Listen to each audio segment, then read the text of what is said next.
What's up, guys? Today I'm going to take you through the different ways we can target people on Facebook, and more important, target your audience on Facebook. So really quickly, we're just going to go through a brief overview of the Facebook Business Suite in case you are unfamiliar with it. So first off, we have multiple different functions we can go into. There's Creator Studio, Page Posts, Audiences tabs. But for this purpose, to show you the different types of targeting, we're going to go into Ads Manager and create a campaign. So in Ads Manager, when we're creating a campaign, we first have to choose the objective.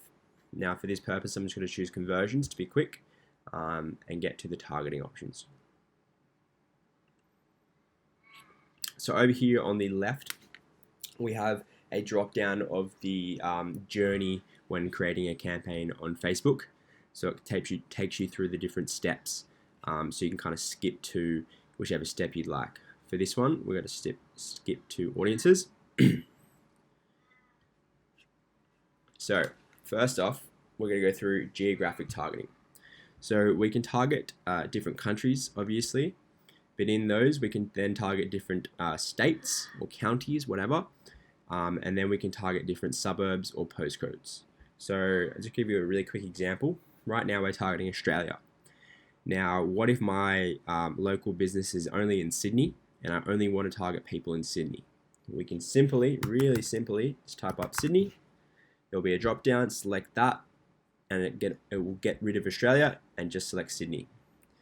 From there, really quickly, we can expand the radius of Sydney to 50 miles or go down to 10 miles.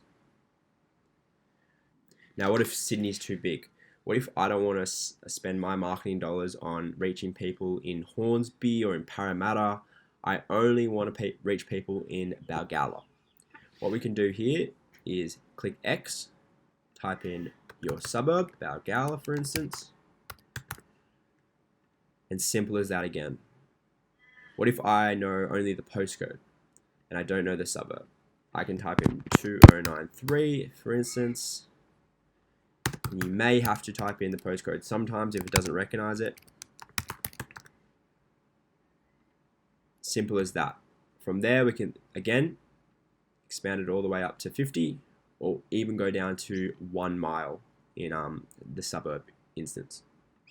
So say I do want to target all of Australia, but I want to exclude New South Wales because I already have a good customer base there and I want to raise brand awareness in the rest of Australia and grow my brand nationally. I can simply select the drop down menu, press exclude, and then type in the state. Now you can also exclude countries, you can exclude suburbs, you can exclude postcodes, etc. So that is a brief overview of geographic targeting on Facebook Ads Manager. Next, we'll move to demographic targeting. This will be a very simple one. So age range, we can go from 13 to 65 plus. But I'm guessing in most cases, your target audience will not be that broad. So we can select as close as targeting 17-year-olds to 18-year-olds.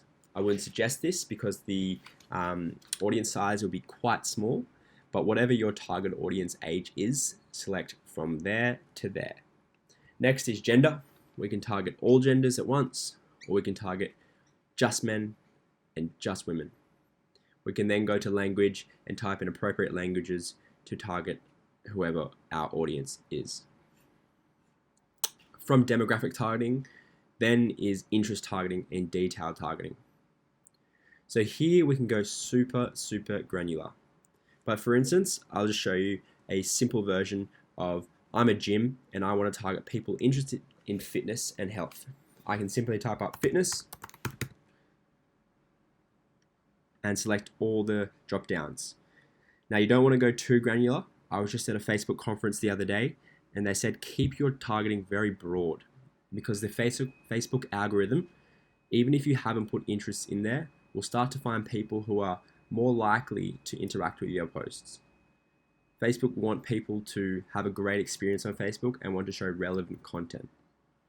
When you go too broad, you're telling Facebook too many things, and then it'll target only a very finite number of people and probably stop spending your ad money.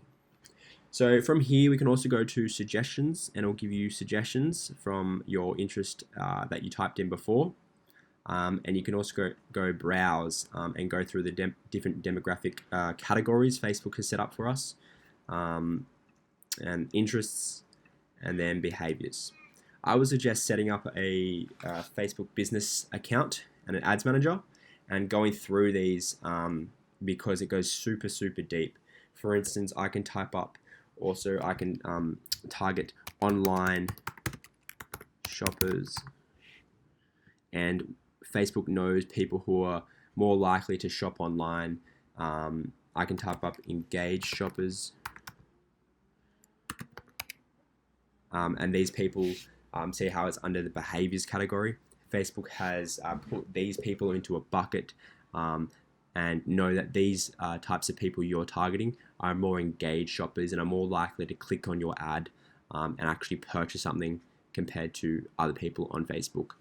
From there, you can even see how granular you can go, from newly engaged 1 year to 6 months. You can target birthday months, so birthdays in January. And this is great for if you're like an e-commerce brand and say you have a shirt that says January baby. You can literally target people who are born in January. So you can go super, super granular. I would suggest going through it all. This little drop down, a lot of gurus out there will say to not click that. I say definitely look at the audience over here from clicking it and non-clicking it. So if I take that off, in this case, it doesn't change too much. A lot of people will say don't do that, but I was at a Facebook conference the other day, and Facebook does want to find the perfect customers for you, and not only for marketers, but also for the consumer, for the user on Facebook. They want that user to have the best experience. And what this button does, it expands your audience and gives Facebook the entitlement to find people outside of your targeting that might be engaged or looking for something in regards to your ad. From here, you can also save audiences. So say you're creating multiple ad sets and multiple campaigns. Instead of having to go through typing in Australia excluding New South Wales, doing your ages, typing in every interest, you can actually save this audience, and next time you can then grab it from here, and it'll all be kind of ready for you as soon as you're there. So that's geographic targeting, demographic targeting, and interest-based targeting on Facebook Ads Manager at a brief level. Next, I'm going to go through lookalike audiences. So to create your lookalike audiences, you first actually have to create a custom audience. And what I'll do is actually show you step by step how to do this. So we want to go from the Ads Manager to the Audience tab, and I'll actually show you how you apply the audiences in this Ads Manager when you're creating a campaign. But before that, you have to create the audience. So I'm going to leave this page.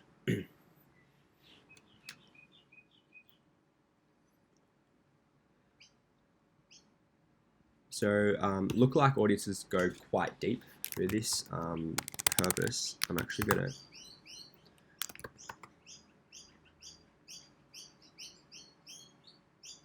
go through my business account. So first off, we create a custom audience, and then we can create a lookalike audience. Now, it says the definition here. I'm not going to go into it. I'm not going to read it for you. But I suggest having a look through the Audiences tab too to get a deeper understanding. But at a basic level, a custom audience, I will show you. So custom audience we can create from our website. So if you have a Facebook pixel, see how it says down the bottom, you need a Facebook pixel. If you have a Facebook pixel on your website, we can target at a very granular level people who have interacted on your website. So people who have clicked add to cart but haven't purchased, people who have added payment info but haven't purchased, people who have just been on your homepage, people who have been on a specific page, many different ways we can target people. But you would have to have a large number of visitors to your website for these audiences to be quite accurate. A lot of local businesses I find do not have enough, and we can only target people who have been on the homepage. For instance, there's probably going to be a lot more people who have been on their homepage than added to cart. So a big thing for local businesses is to grow that brand awareness online digitally for the first few months when they start digital marketing, and then we can start doing this direct response kind of advertising. We can also create a custom audience from a customer list. So your CRM list, your email lists, your phone lists, any list you have from another data source, another third-party data source, we can upload, and then we can actually retarget those exact people on Facebook, which is pretty cool. App activity, if you have an app, same thing as the website, you would have an SDK on your app, which is like a Facebook pixel, and that tracks a whole bunch of stuff similar to the website, and we can then retarget all those different events that people have done on your app. Offline activity, so you can create an audience from people who have interacted with your business in store or over the phone or by other offline channels. So you need offline events set up, which I can go through in another video if needed. Just comment below. So if we don't have any of these pixels, these external sources, we can create a custom audience from our videos. So we can actually create a custom audience from people who have watched 10%, 25%, 50%, 75%, and 100%, 95%, I think, of our videos on Facebook, which is super, super cool. So yeah, I would be targeting people who have watched, 95%. That would be a bit of a warmer audience compared to people who have watched 10%. We can actually also target people who have watched 3 seconds of our video, so who have shown a little bit of interest, but are still definitely not there in the warm pool. So retarget those type of people. Sorry, those exact people as well. We can target people who have interacted with our Instagram business profile. That's pretty standard, explains itself. We can retarget people who have filled out a lead form. Again, you want to have a lot of lead form fill outs to retarget these people. A lot of local businesses don't have a huge number of this, and it's very hard for Facebook to accurately retarget these people when the audience size is so small.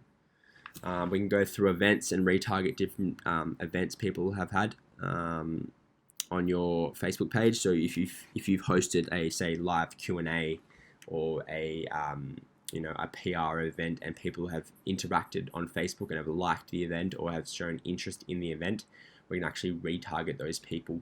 Say the event's coming up, retarget those people with an ad. Say people have expressed interest, we can then retarget those people, and hopefully they will actually sign up to the event.